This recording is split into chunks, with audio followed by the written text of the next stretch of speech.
Hello, welcome to segment 3, Getting to Know Well-Being, and hello again. So, what do you think so far? Did you have an aha moment yet? It's important to connect emotions and feelings to your overall well-being. Well-being is a state of comfort, happiness, and peace of mind through maintaining physical, emotional, social, and spiritual balance. Everyone has mental health and well-being. It is a natural extension of your overall health. And did you know that mental and physical health are connected? If you don't feel mentally well, it can also affect your physical health. And if you are physically unwell, it can affect your mental health.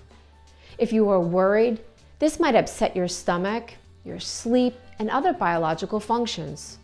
And if you are physically sick, you can feel sad because you want to feel better. So I'd like for you to hit the pause button and write down, what does positive well-being and physical health look like to you? Write down as many words as you can to describe these. Go ahead, hit pause. I'll wait. Go ahead. Welcome back. So, what's on your list of positive well-being and positive physical health? Maybe the words happy, strong, no stress, family doing good. Now I want you to take your list of strengths from segment 1 and take your list of what positive well-being looks like to you and put it side by side. What do you see? Are there similarities? Can you take your strengths to create good well-being? As a former seafarer, I know the words mental health has stigma to it. Even talking about well-being on board might not be a popular conversation. If you talk about it, you might think others will look at you like you're crazy. But if mental health is a natural extension of your overall health, how can that be crazy? It's stigma, a negative perception. And this negative perception can come from many different places, from culture, home, what you were taught, maybe life experiences. And on board, the norm might be to always appear strong.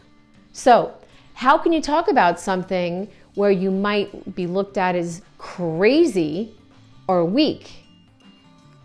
You are neither crazy or weak. You are human with feelings and emotions. And everyone has these. And validating these feelings and owning them as your own, where it is okay not to feel okay. And it is okay to ask for help. How do we start to break this cycle of this stigma and owning our own well-being? Here, dignity. This is something we were all born with. Dr. Donna Hicks explains from her book, Leading with Dignity. Dignity is different than respect. She explains dignity is something we were all born with, and I quote her book, the glue that holds all of the relationships together. And dignity is the mutual recognition of the desire to be seen and heard and listened to, treated fairly, to be recognized, understood, and feel safe in the world. It is our value and our worth. We all have dignity, and respect is something different. It must be earned. Dignity is something we deserve, no matter what. And claiming our own dignity is that it's in our own hands, no matter how bad things makes us feel resilient. And it helps us bounce back when our dignity takes, a hit. And as a crew member, protecting your dignity and the dignity of others is so important, such as even a simple acknowledgement that we all have well-being, emotions, and feelings. That speaks volumes, and it helps protect it. Applying dignity for your own positive well-being by designing your own dignity slogan or logo. It can look like this: dignity by my design, dignity is my destiny, or discovering with dignity, or create a word cloud. Let's take a look at my word cloud using dignity. Write down the word dignity in the middle of a page And around the word dignity, write words what dignity means to you.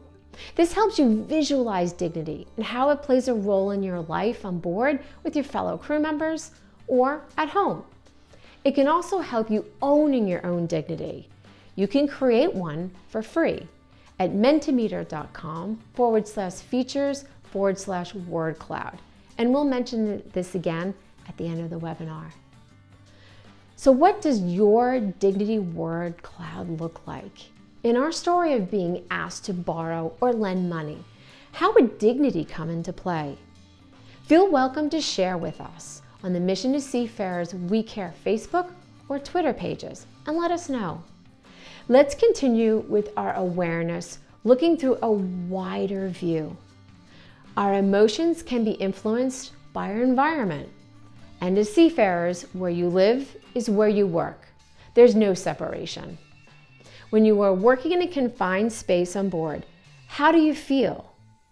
Do these feelings change if, let's say, your contract gets extended or shore leave is not permitted? Now imagine the moment you walk down the gangway to go ashore or you're going home. How does that feel? Amazing, right? You may feel like your whole world has opened up.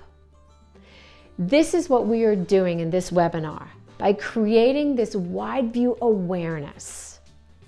Hold on to this wide view and let's talk about things that can affect this view and your well-being. There is a misconception that the emotion of happiness only comes when all of our circumstances are all sorted out. That happiness is a result of success. If I'm successful, I'm going to be happy. But the research shows that happiness is a precursor, meaning it comes before success. Achieving well-being is a process, not an end result.